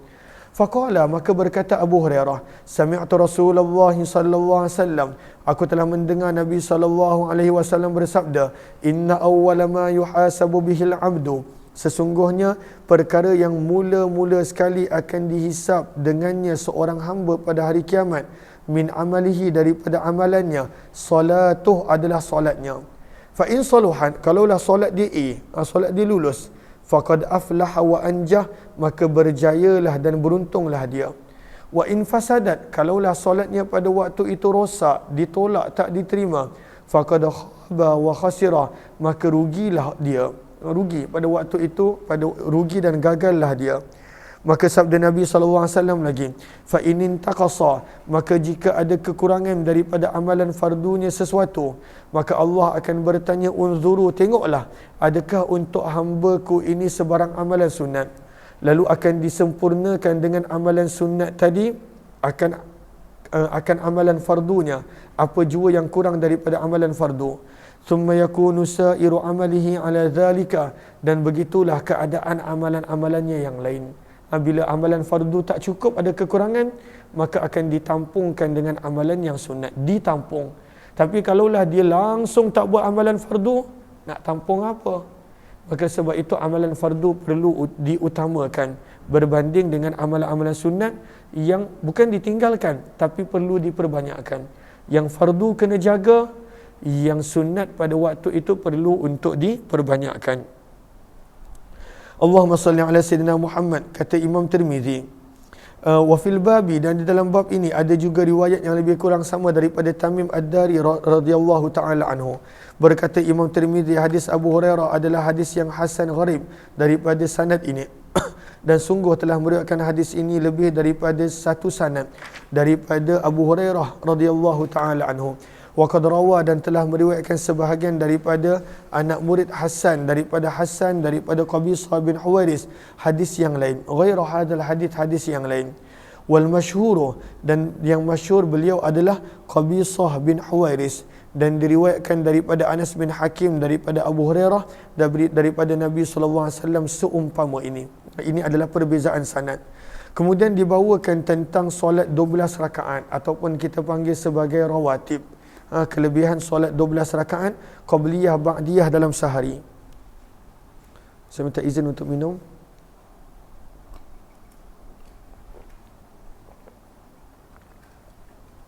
Riwayat 424 berkenaan tentang kelebihan solat 12 rakaat rawatib dalam sehari. Maka lihat kepada tajuk babu maja'a, bab pada hadis dan riwayat yang telah datang fi man shalla, berkenaan tentang seseorang yang solat fi yaumin wa lailah, sehari semalam, 12 rakaat, 12 rakaat, iaitu qabliyah ba'diyah, minas sunnah, daripada solat-solat sunat qabliyah ba'diyah. Ma lahu minal fadl, apakah kelebihan yang untuk orang yang melakukannya? Lihat kepada Arafah, lihat kepada Arafah. Wa nusiba ila Malik bin Anas, dan dinisbahkan kepada Imam Malik bin Anas. Kata Imam Malik bin Anas, adamun tibati adadis sunan, maka tidak ada perkiraan khusus untuk bilangan rawatib. Kata Imam Malik bin Anas rahimahullahu ta'ala. Namun Imam Syafi'i dan Imam Abu Hanifah mengatakan bahawa solat rawatib ada pada waktu itu bilangan yang perlu untuk disempurnakan. Yang mana ianya adalah 12 rakaat. Dalam hadis ini ada sebahagian hadis 10 rakaat. Jom kita lihat hadis yang 12 rakaat. Kalau kita amalkan 12, automatik yang 10 pun termasuk. Maka hadisnya berbunyi, wa bi ilaihi qala hadatsana Muhammad bin Rafi'in qala hadatsana Ishaq bin Sulaiman ar-Razi qala hadatsana Mughirah bin Ziyad an Ata'in an Aisyah radhiyallahu anha qala, daripada Ummul Mukminin Aisyah radhiyallahu taala anha, beliau berkata bahawa Nabi sallallahu alaihi wasallam bersabda, man sabara gariskan bawah dia, aida wama, barang siapa yang berterusan istiqamah ala thintai asyrata rak'ah, menunaikan 12 rakaat minas sunnati, daripada sunat-sunat rawatib qabliyah dan ba'diyah. Akan diterangkan apakah 12 rakaat itu. Maka Allah akan membinakan untuknya rumah dalam syurga, istana dalam syurga. Maka apakah 12 rakaat tersebut? Arba'i raka'atin qabla zuhur, 4 rakaat sebelum zuhur. Wa raka'ataini ba'daha, 2 rakaat selepas zuhur. Wa raka'ataini ba'dal maghrib, 2 rakaat selepas maghrib. Wa raka'ataini ba'dal isya, 2 rakaat selepas isya. Wa raka'ataini qabla al-fajri, dan 2 rakaat sebelum subuh. Maka 4, 2 itu untuk zuhur. Kemudian sebelum asar 2, selepas maghrib 2, dan juga selepas isya 2 rakaat, serta sebelum subuh 2 rakaat. Sebelum subuh 2 rakaat, 12 rakaat. Dan di dalam bab ini ada juga riwayat daripada Ummu Habibah, Abu Hurairah, Abu Musa, dan juga Abdullah bin Umar radhiyallahu anhum. Berkata Imam Tirmizi, hadis Aisyah adalah hadis yang gharib daripada sanad ini. Dan Mughirah bin Ziyad telah bercakap-cakap berkenaan tentangnya sebahagian daripada ahli hadis daripada sudut lemahnya hafalan dia. Perawi yang bernama Mughirah bin Ziyad, pada waktu itu sanadnya ada sebahagian mengatakan tak kuat sebab lemahnya ingatan dia. Riwayat 425. Wa bihi ilaihi qala hadatsana Mahmud bin Ghailan qala hadatsana Mu'ammal qala hadatsana Sufyan ats-Tsauri an Abi Ishaq an al-Musayyab ibni Rafi an Ambasah bin Abi Sufyan an Ummi Habibah radhiyallahu anha qalat qala Rasulullah sallallahu alaihi wasallam, sabda Nabi sallallahu alaihi wasallam, man shalla, barang siapa yang solat pada sehari semalam 12 rakaat, bunyalahu, akan dibinakan untuknya istana dalam syurga. Apakah 12 rakaat tersebut? 4 rakaat sebelum zuhur, 2 rakaat selepas zuhur, 2 rakaat selepas maghrib, 2 rakaat sebelum isyak. Yang mana riwayat ini menyebut sebelum isyak. Riwayat yang atas tadi selepas isyak. Maka ada perbezaan pendapat. Dan 2 rakaat sebelum daripada solat fardu subuh. Kata Imam Tirmizi, hadis Ambasah daripada Ummu Habibah dalam bab ini adalah hadis yang hasan sahih, dan sungguh telah meriwayatkan daripada Ambasah lebih daripada satu sanad. Ada pelbagai sanad yang lain. Bab yang ke-191 berkenaan tentang babu maja'a, bab pada hadis dan riwayat yang telah datang berkenaan rak'atayil fajri minal fadal, kelebihan solat sunat qabliyah subuh. Apakah kelebihan qabliyah subuh?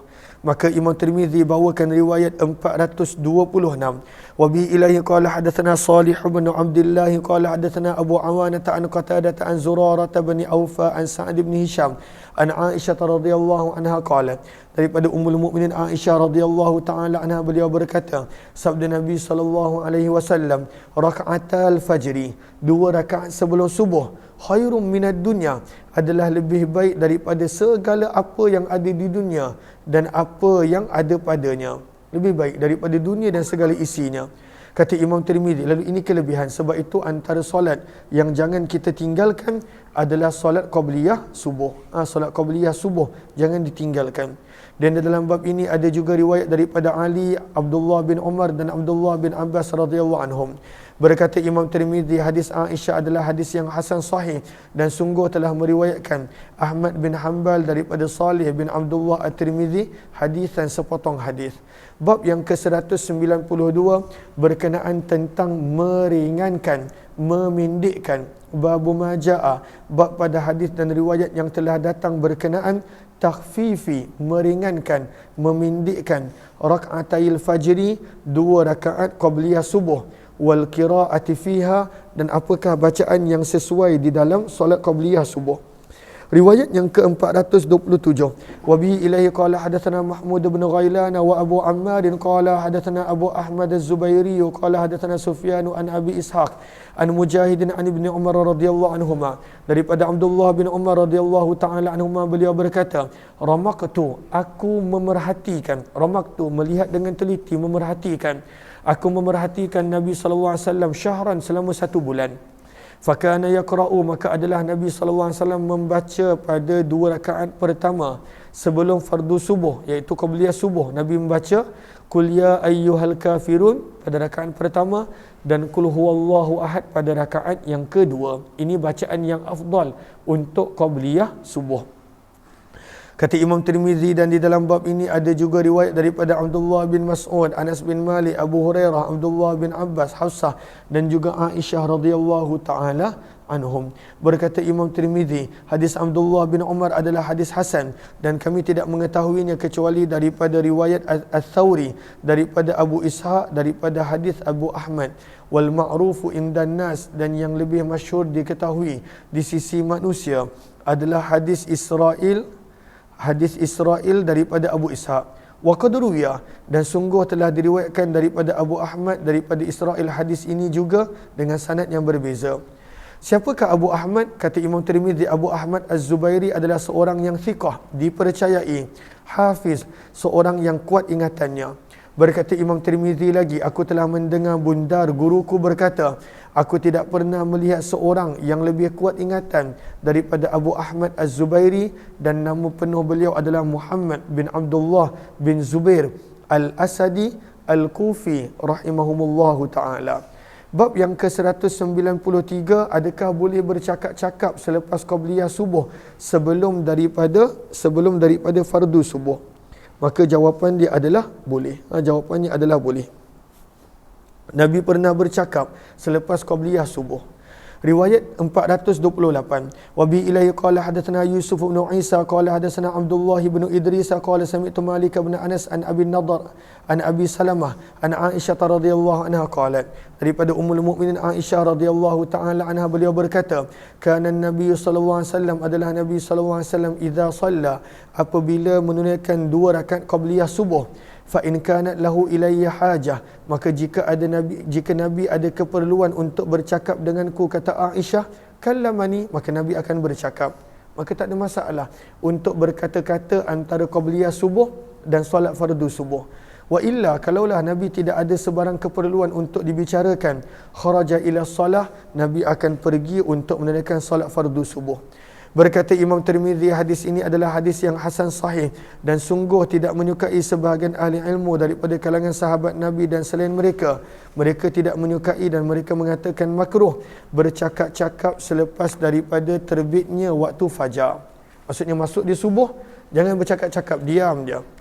Sehinggalah pada waktu itu seseorang itu selesai menunaikan solat fardu subuh, illa, kecuali daripada zikir kepada Allah ataupun perkara yang penting tidak mesti bercakap.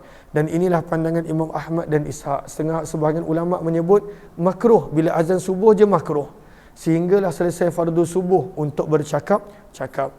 Kemudian disebutkan di sini bahawa selepas daripada fardu subuh tidak ada solat kecuali hanya qabliyah subuh. Babu majaa, bab pada hadis dan riwayat yang telah datang berkenaan la solata, tidak ada solat ba'da tulu'il fajar, setelah masuknya subuh, illa rak'atain, kecuali hanya 2 rakaat qabliyah. Tak ada pada waktu tu nak solat panjang-panjang, nak banyak rakaat, hanya 2. Sunnah bila dah azan subuh, sebelum solat fardu subuh, 2 rakaat qabliyah subuh. Yang sunnat 2 rakaat sahaja. Riwayat 429, وبه إليه قال حدثنا أحمد بن عبده الضبي قال حدثنا عبد العزيز بن محمد عن قدامة ابن موسى عن محمد بن الحسين عن أبي القمة عن يسار مولى ابن Umar, daripada Yasar maula dan juga hamba yang telah dimerdekakan oleh Abdullah bin Umar, daripada Abdullah bin Umar radhiyallahu taala anhuma, sesungguhnya Nabi sallallahu alaihi wasallam bersabda, la salata, tidak sempurna, tiada solat ba'dal fajar, setelah azan subuh, illa sajdatain, kecuali hanya dua rakaat qabliyah sahaja. Dua rakaat. Jangan kita nak solat macam-macam pada waktu tu. Dua rakaat.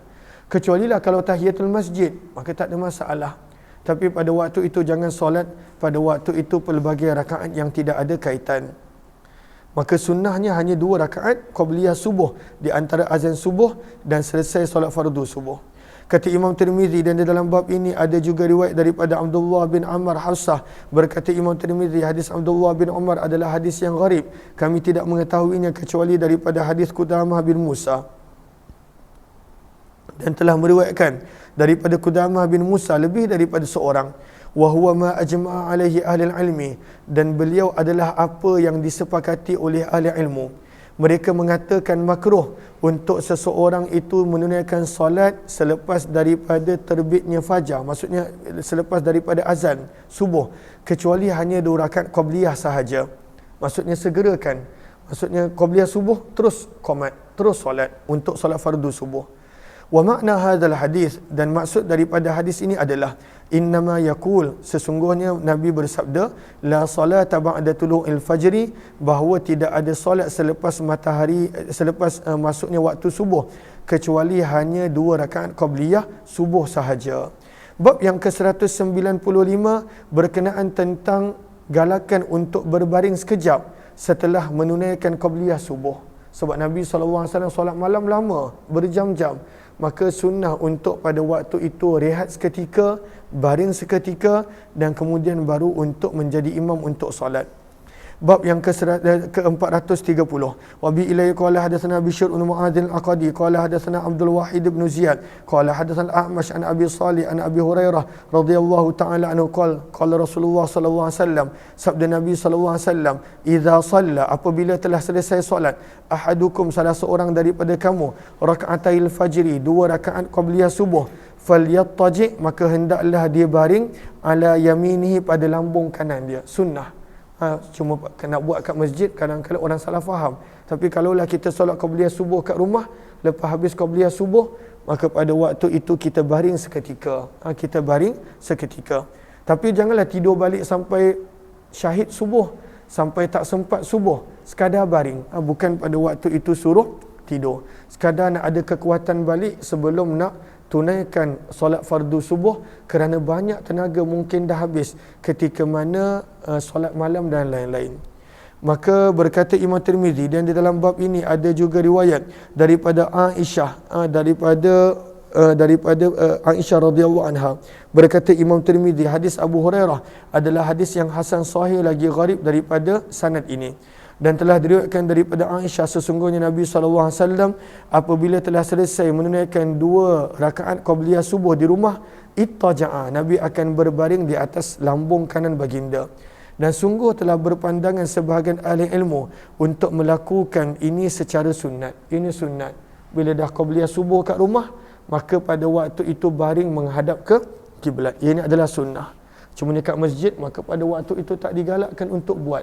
Menjadi salah faham pula, dan pada waktu itu banyak isu perkara yang perlu untuk dijelaskan pula. Bab yang ke-196. Allahumma salli ala sayyidina Muhammad. Bab yang ke-196, maka dibawakan tajuk bila dah qomat, maka tidak ada solat yang lain kecuali hanya solat fardu.